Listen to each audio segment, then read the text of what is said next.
Welcome back to the Big Podcast. It's time to talk about the fellas, man. It's time to talk about the guys.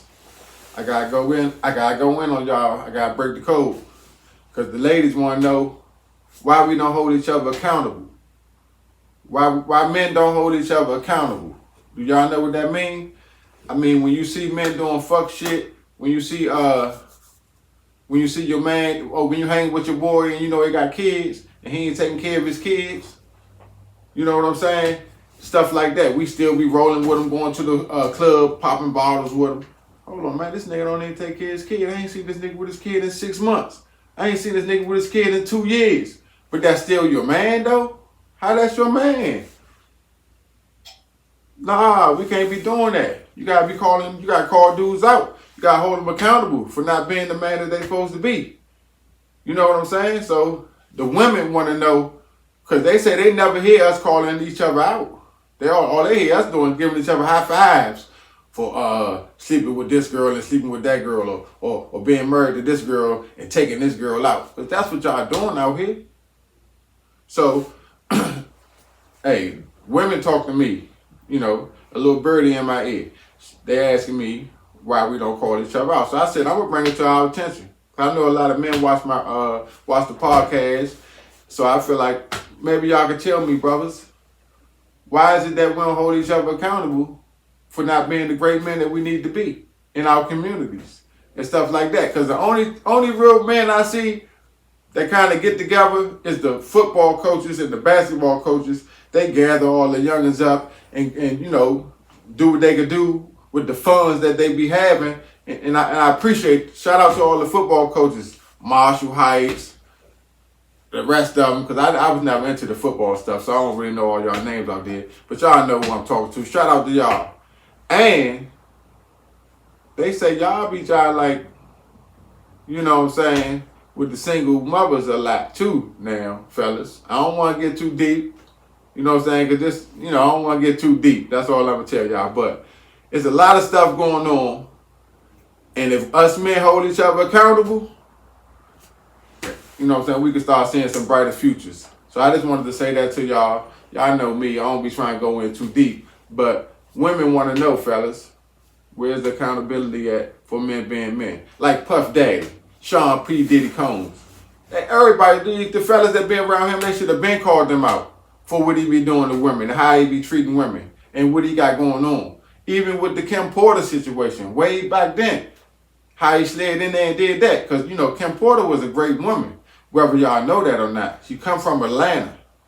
She went to school in South Carolina, if I'm not mistaken. The movie Drumline portrays her life. She's the girl in Drumline. Dallas Austin is portrayed by Nick Cannon. And the girl in there, that's Kim Porter, y'all. Y'all do y'all research on that. And Jodeci had wrote a song, Forever My Lady, by Jodeci. Yeah, that's about Kim Porter and her son. Y'all do y'all research on that. I'll be sure, baby mother. You know what I'm saying? P. Diddy came in there and got her up off Slim. You know what I'm saying? And took it from there. So I was just saying that to say we got to start holding each other accountable, fellas. And I'm going to leave it at that. Welcome back to the Big Podcast. And I want to talk to the parents. I want to talk to the parents, and I want to ask us as parents, who raising the kids for real, y'all? Who would y'all say raising our kids for real? I say the schools are raising our kids. The teachers spend 8 hours a day with the kids. So 8 hours, just imagine a 24-hour day. 8 hours a day they in school. 8 hours they sleep. And the other 8 hours, you think you teaching them in them other 8 hours? Or you just telling them to do this or do that, or you really probably chastising them for the other 8 hours that they have.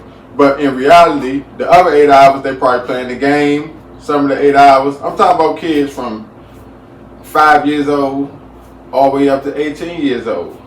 So I'm talking to the parents now.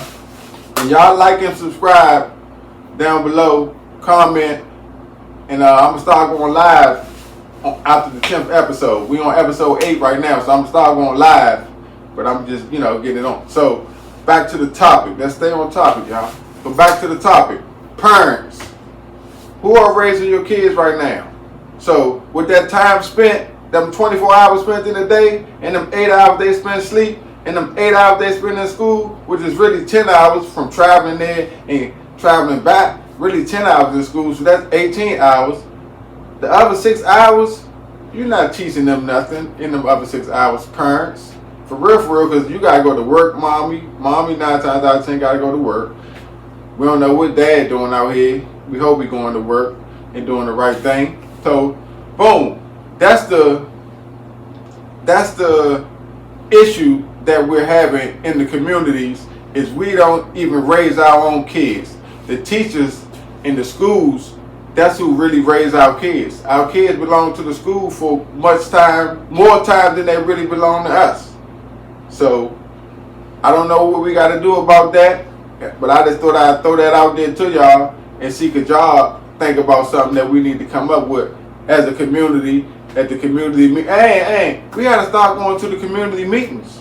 You know, they had community meetings at your rec centers and community meetings at the churches in your neighborhood. We got to start coming together and going to the community meetings. So I just thought I would talk to the parents one time as a group collectively, and not just talk to women or not just talk to men.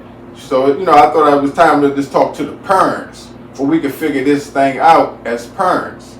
And I could get a little deeper on these issues, but I just want to leave it right there on who do y'all think are really, really raising our kids at this time with the lifestyle that we have, with the work and the school and the sleep and all that stuff. That when you put that together, who would you say raising the kids? So that's the issue that we got to deal with, y'all. And I'm gonna holler back at y'all in a minute. Oh fuck! Welcome back to the Big Podcast. Yeah, I wanted to talk to y'all about a little fashion real quick. You know, I got the new tracksuits out that just dropped, women tracksuits. And I got the new shirts right here. The new shirts right here. These are the new ones. You know, gave you something different. You know what I'm saying? Got something on the back too. You gotta buy it to see what's on the back. You know what I'm saying? But you can go to SKINNYNO1.co. That's the website for all the latest fashion. So, you know, that's what that is. So I wanted to get back on here real quick and ask y'all a question about choosing wisely in your relationships. Choosing wisely, and why you chose that person and why you didn't choose that person. So the question is going to be, who would you choose if you had the choice to choose between two men? This for the ladies: Will Smith or Sean P. Diddy Combs. Those two characteristics, as we see both of them being played out in the entertainment industry right now on our live screen, which man would you choose? And I think most women would choose Will Smith, the guy that's being laughed at, the guy that's being dragged under the bus, the guy that's being, y'all know what y'all doing to Will Smith right now. So I don't gotta go into all that. So, and I think most women would choose him because he's a simp, or what they call a simp. They call guys that treat women good, they call them simps, man. What's up with that? So a nigga like Puff Daddy, which I don't think a lot of women would choose. I don't know, I could be wrong, because he got a lot of women. But you know, a guy like Puff Daddy, they ain't calling him no simp. They calling him a pimp, if even. You know what I'm saying? A pimp, a player, a manipulator. He that type of a man. You know what I'm saying? But he gets a lot of women. So I'm I'm bringing up this topic to find out, women, why do y'all choose the men that y'all choose? You know what I'm saying? How do all the women go towards a Puff Daddy instead of going towards a Will Smith? You know what I'm saying? So I just wanted to ask y'all that question about those two characteristic men out here. And, you know, because it's kind of confusing to me how they laughing at Will Smith when he really a stand-up guy. He really was in there with his wife. He really fathered his kids. He did everything you're supposed to do as a great man. But he being laughed at. And then on the other end, Puff Daddy, take that. You know what I'm saying? We love him. We sing his songs. We champion him. You know what I'm saying? We love ourselves some Puff Daddy. So I just wanted to know from y'all about that situation right there. Those two characteristics of men. What do y'all think about those two characteristics of men? Let me say it like that. What do y'all think about those two, the differences of those two characteristics of men in our society today? So, and I want to say thank y'all for watching the Big Podcast, episode 8. And happy birthday to my man Mike, man. He just celebrated his birthday this weekend. You dig? And we be back, episode 9. I see y'all later. Thanks for watching.